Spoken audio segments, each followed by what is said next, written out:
A mesa se chama A Gente Não Quer Só Dinheiro, o que se espera da reforma tributária, que deve ser uma das primeiras ali ações do próximo governo e sobre a qual está se fazendo um grande esforço, né, uma equipe de transição, porque isso afeta a vida de todo mundo. Isso assim não tem, você pode gostar, pode não gostar, pode entender, pode não entender, mas afeta.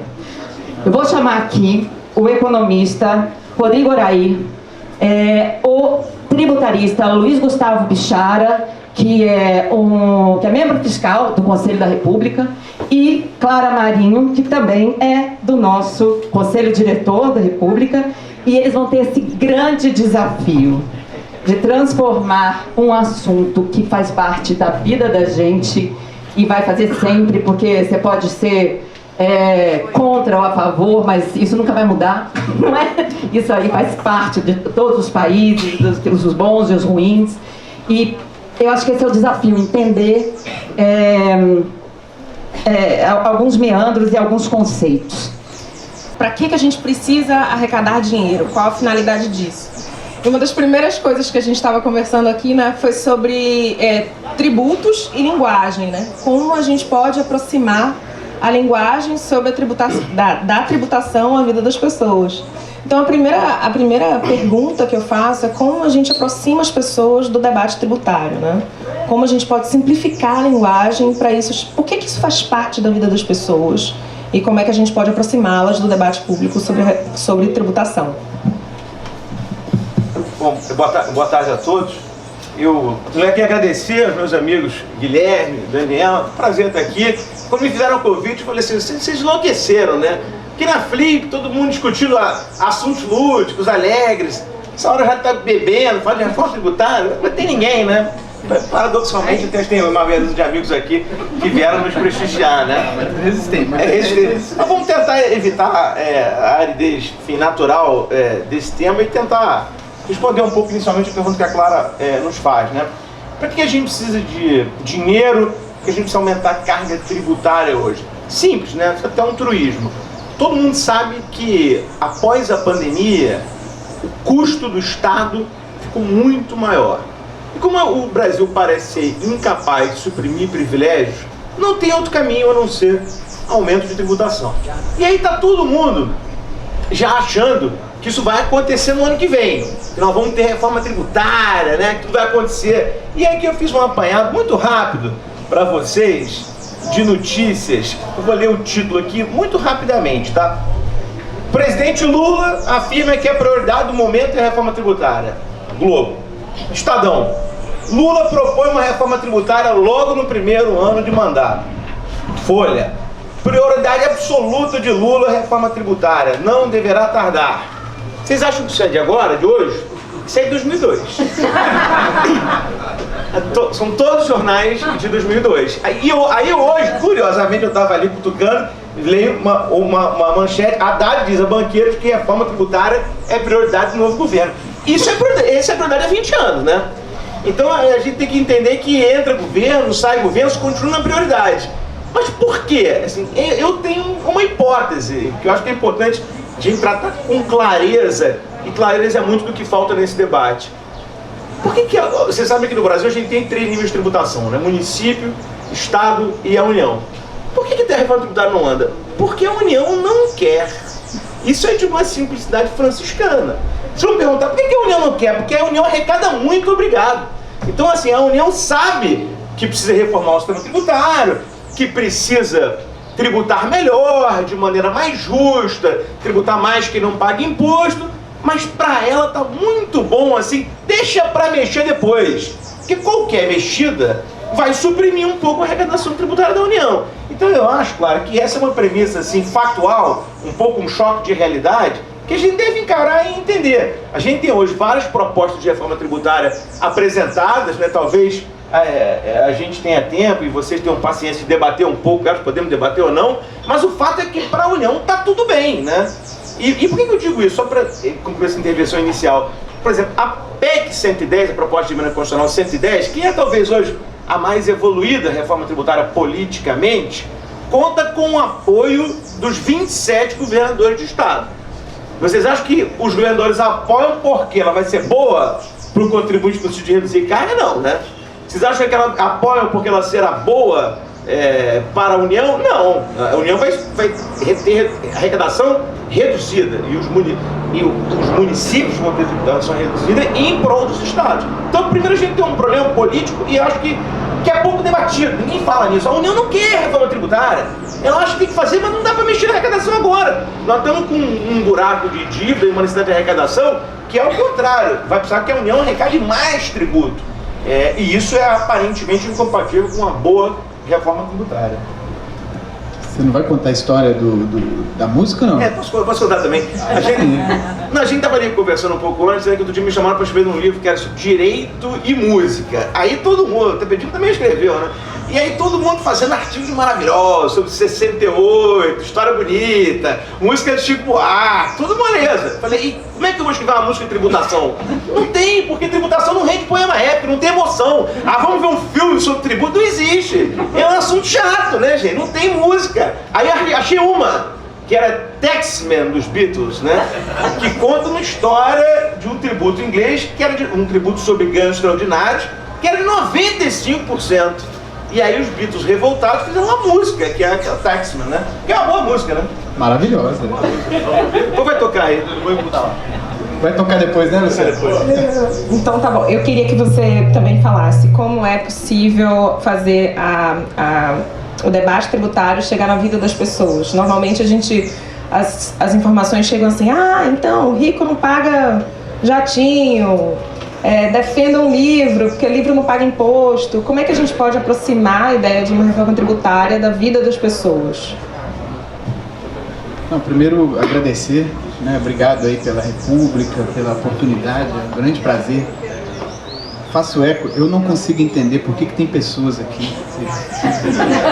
Sinceramente, eu estava maravilhado assistindo várias mesas e tudo. E a gente escreve muito, né? Samambaia apoiou um livro que eu fiz alguns capítulos, eu escrevo muito, mas é uma literatura técnica, né? Eu sou economista de formação. Então, quando eu venho para um espaço desse aqui, a última coisa que eu quero é debater economia. E muito menos tributação, que é uma outra... Eu quero ver, eu fui ver hoje o lançamento do livro sobre o álbum África Brasil, do Jorge Ben. Então, assim, é um grande prazer e ver que estão, né, pessoas aqui interessadas em tudo. Depois, ele falou do Taxman, tem epígrafe do livro do Pedro Souza que aparece do Taxman justamente com essa ideia. Eu acho que está dando um eco aqui, não sei se virar o... Depois eu fui ver que tem também algumas outras músicas que falam disso. Tem uma música do Roberto Carlos, na Jovem Guarda ainda, que é Os Leões, o Leão Está Solto nas Ruas. E tem também uma do Djavan, que é de 2007, que começa com as cifras dos tributos, PVA, CPMF, um tanto de cifra. E o que todas as três, assim... O do Djavan é sempre cifrado também, né? Mas mas o que elas têm ali, as três, em comum? Né? Todas tratam de maneira pejorativa a tributação. Assim, todas. Em última instância, a tributação... Sem tributação não tem Estado. Sem Estado é barbárie. Tá? Então a gente tem que começar isso. Quer dizer que nós estamos defendendo a tributação como... Não há porquê não olhar para o nosso sistema tributário e apontar todas as iniquidades e todos os problemas de eficiência que ele tem. E quando a gente debate reforma tributária, eu acho que tem dois sentidos aí. O primeiro diz... Eu acho que é mudar, corrigir os problemas que tem, mas também olhar para o futuro. Nós estamos paralisados há pelo menos 40 anos no debate de reforma tributária. Essa reforma da tributação de bens e serviços especificamente. Ela apareceu na subcomissão da Constituinte de 87, depois ela voltou no governo Fernando Henrique Cardoso entre 95 e 99, depois voltou em 2007, justamente quando o Djavan fez a música. Então, talvez fosse por isso. Ele devia estar vendo a televisão e falando, poxa, esses malucos falando esse tanto de letrinhas aí, PVA, CPMF, não sei o que e tal. E agora ela voltou no debate. Por que talvez seja diferente? O Revolver é o Taxman. Não, pode aumentar o volume. Não? Acho que essa aí para ser o... Por que talvez seja diferente, né? Agora, pode ser que seja, não sei, né? Acho que a gente está olhando. Grandes mudanças... esse aqui é um livro com apoio da Samambaia, tá? Leiam pelo interesse na reforma tributária, não por interesse literário. É uma literatura técnica, árida, difícil, mas que eu acho que é uma tentativa da gente organizar ideias e tentar, né, ajudar no sentido de mudar para melhor.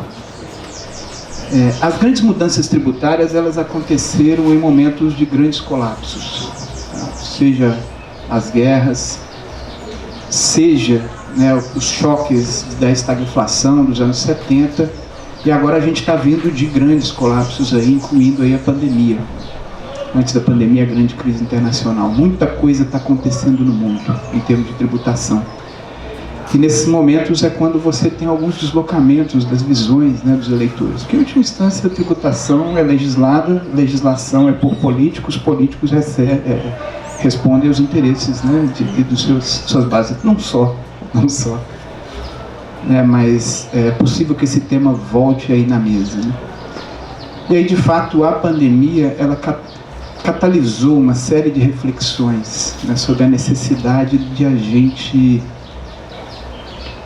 agir, né, de maneira mais decisiva em alguns objetivos de médio e longo prazo, né? Isso passa por mitigar riscos sociais, ambientais, sanitários, né? Então você tem hoje um grande debate e a tributação tem um papel a desempenhar nisso aí, né? A tributação tem um papel a desempenhar na migração para um modelo mais sustentável do ponto de vista ambiental, menos predatório.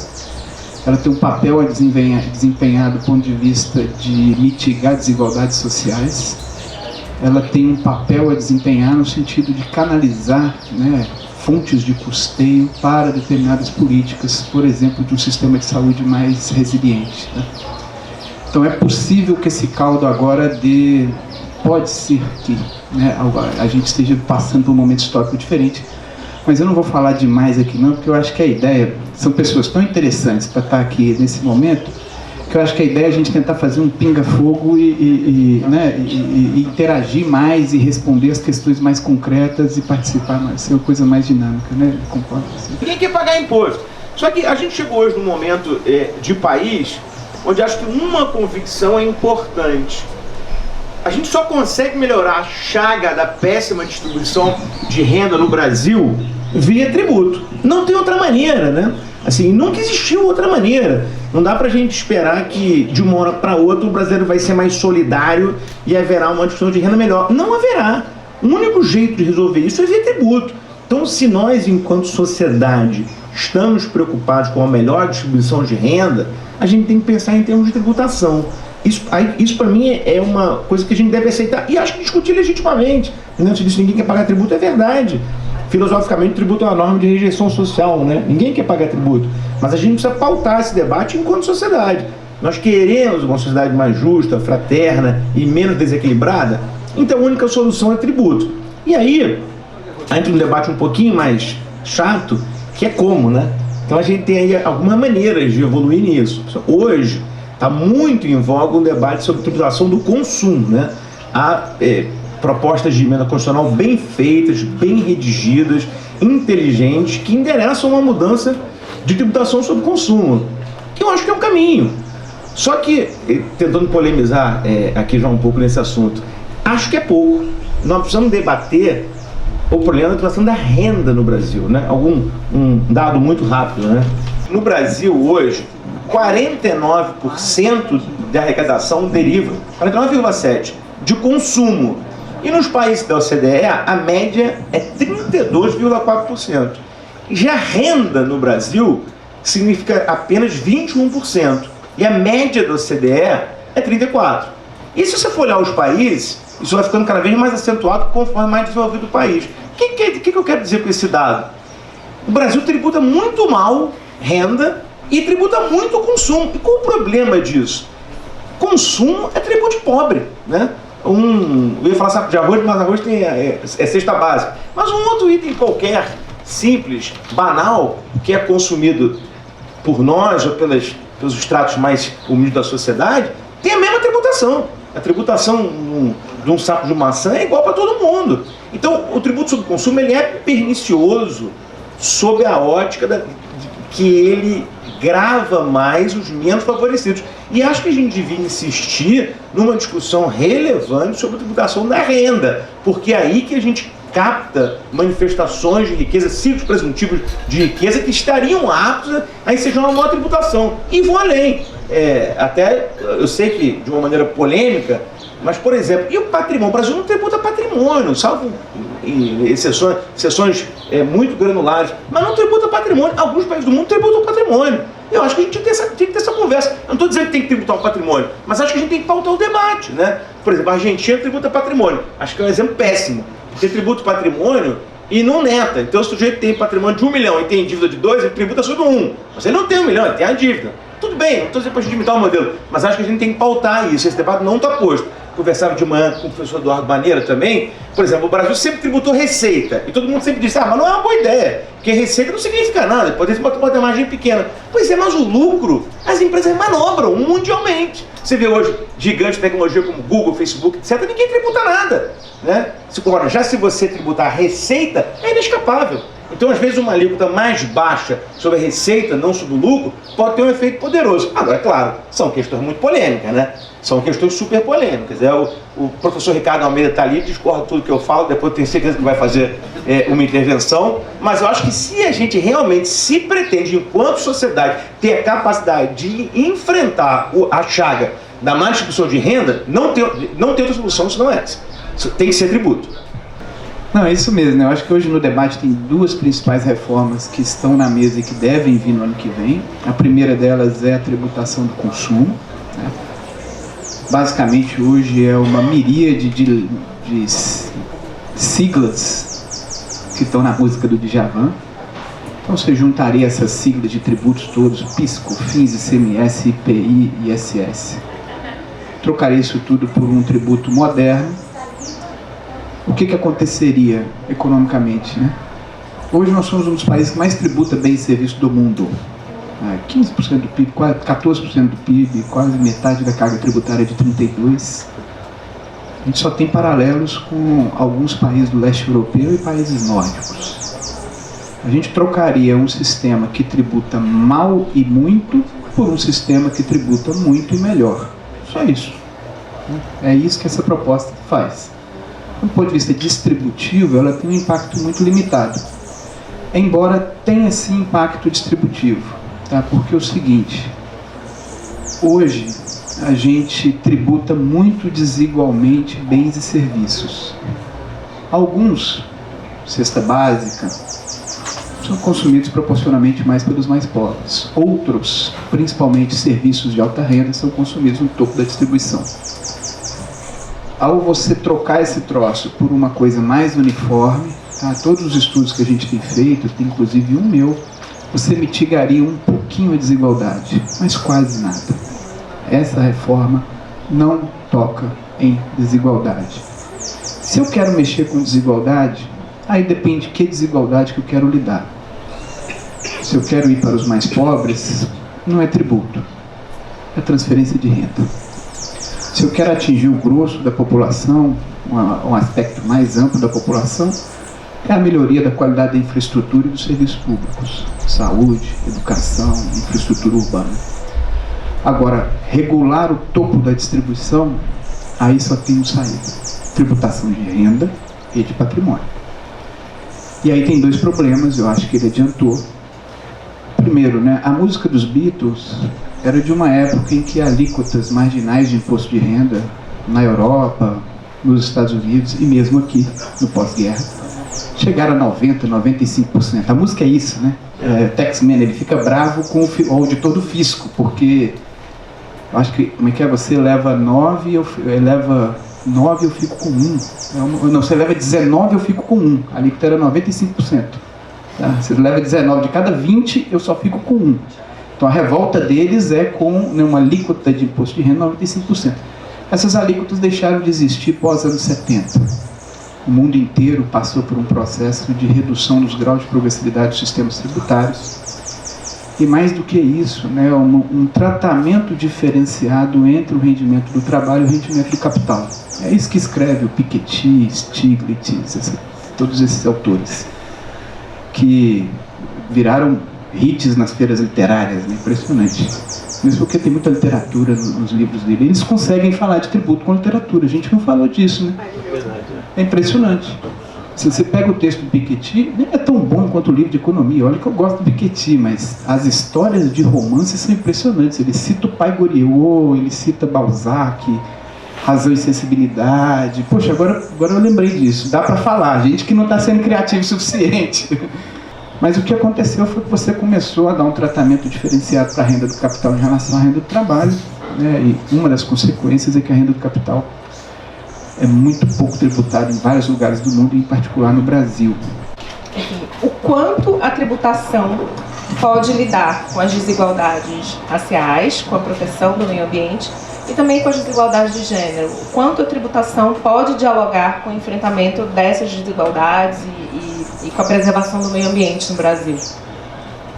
Claro, eu vou te confessar que, por exemplo, no âmbito ambiental, esse tema é mais desenvolvido no mundo hoje, né? Você tem o chamado princípio do poluidor-pagador, que a gente poderia exercer até com alguma facilidade no Brasil, né? Você poderia calibrar a tributação de acordo com o potencial poluidor de empresas, é uma coisa para fazer até com facilidade, não tem muita dramaticidade. Agora, em termos de tributação de renda, eu te confesso que a gente está num nível tão ruim de arrecadação e com uma necessidade tão grande de gerar dinheiro para atuar em política pública, que eu acho que, assim, isso é um puro chute, tá? Eu não me considero capacitado para opinar de maneira efetiva sobre isso, mas a minha opinião é que a gente deve arrecadar e definir esses assuntos em política pública diretamente, né?